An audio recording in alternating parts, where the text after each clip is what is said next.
अरे आपको क्या लगा था हम नहीं आएंगे? हम आ गए हैं। आज पढ़ेंगे भारत की कृषि। पहले एगो ट्रिक से आपको बताते हैं कैसे याद रखिएगा। देखिए, भारत में हरित क्रांति के जनक कौन थे आपको पता ही है, और उसको ट्रिक से कैसे याद रखिएगा इसको देखिए। नानी के गाल अपना हाथ में बा, नानी के गाल अपना हाथ में बा, नानी के गाल अपना हाथ में बा।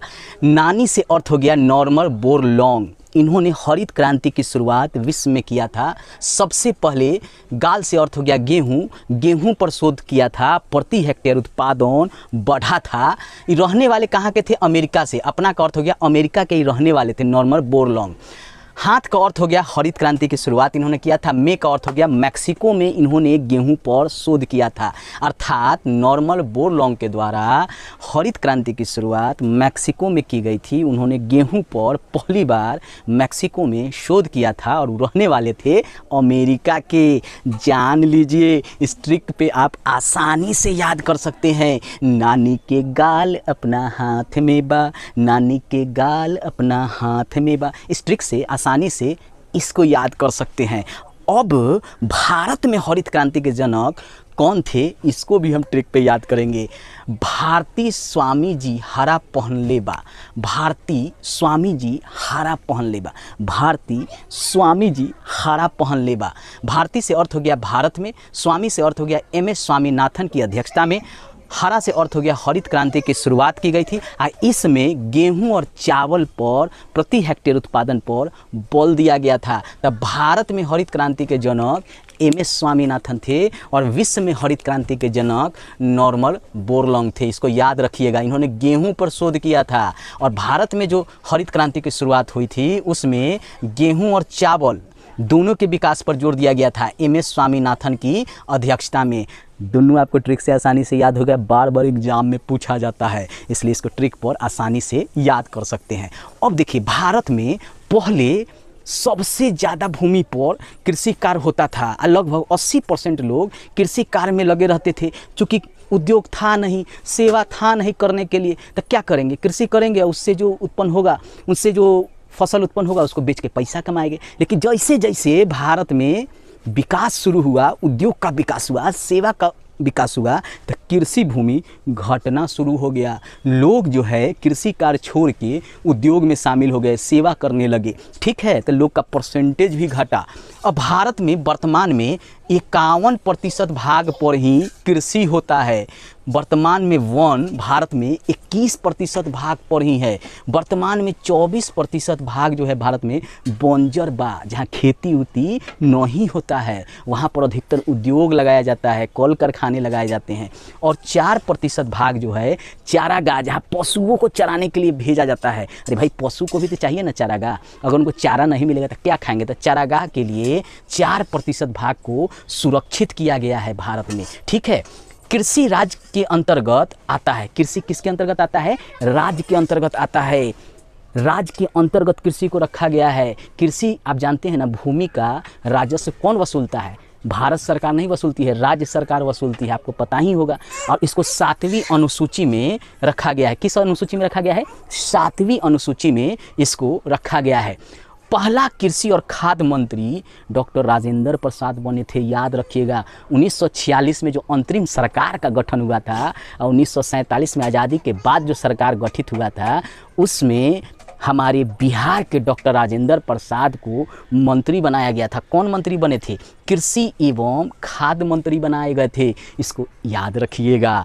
विश्व में सर्वाधिक संचित क्षेत्र जो है जहाँ पे कृषि होता है वो चीन के पास है। चीन में 21% भाग पर कृषि कार्य होता है। भारत में कम है, दूसरे स्थान पे है। 20% भाग पर ही भारत में कृषि होता है। इस चीज़ को आप याद रखिएगा। लास्ट में स्क्रीनशॉट भी ले लीजिएगा। अब चलिए हम यह जानते हैं कि अगर कृषि किया जाता है तो मौसम के अनुसार, चूँकि हमारे यहाँ गर्मी, वर्षा, ठंडा तीनों मौसम है, तो किस मौसम में किस फसल को बोया जाता है उसको भी हम जानेंगे। तो देखिए, 3 भागों में बांटा गया है, रबी फसल, खरीफ फसल और गर्मा फसल। गर्मा फसल को ही हम लोग जायद फसल भी कहते हैं।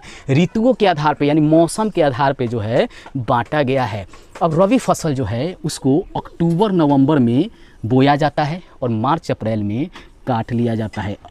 कब बोया जाता है? अक्टूबर नवंबर में। काट लिया कब जाता है? मार्च अप्रैल में।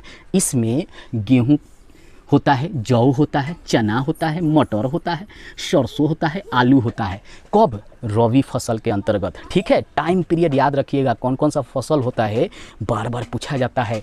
अब खरीफ फसल है, ये कब बोया जाता है? तो ये जून जुलाई में बोया जाता है, जून जुलाई में। काटा कब जाता है? तो नवंबर दिसंबर में इस फसल को काटा जाता है। इसके अंतर्गत धान, गन्ना, कपास, सोयाबीन, मक्का और भी कुछ फसल आता है, लेकिन ये मेन फसल है जो एग्ज़ाम में पूछा जाता है, जो खरीफ फसल के अंतर्गत बोया जाता है। गर्मा फसल मई जून में बोया जाता है और जून जुलाई में इसको हम काट लेते हैं। इसमें जूट, राई, ज्वार ये सब इसके अंतर्गत आता है। कौन कौन आता है? जूट, राई और ज्वार इसके अंतर्गत आता है। अब आइए, भारत में सबसे ज़्यादा भूमि पर किसकी खेती होती है इसको भी जानते हैं। देखिए, भारत में चावल जो है यानी धान का पैदावार सबसे अधिक भाग पर होता है। 47% भाग पर भारत में धान की खेती होती है, उसी से तो चावल निकलेगा।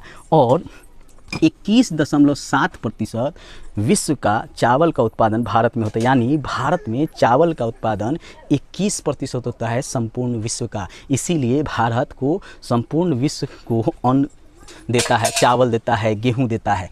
विश्व में सबसे ज़्यादा चावल का उत्पादन चीन करता है, भारत का दूसरा स्थान है। लेकिन भारत में सबसे ज़्यादा चावल का उत्पादन पश्चिम बंगाल और दूसरे स्थान पे उत्तर प्रदेश है।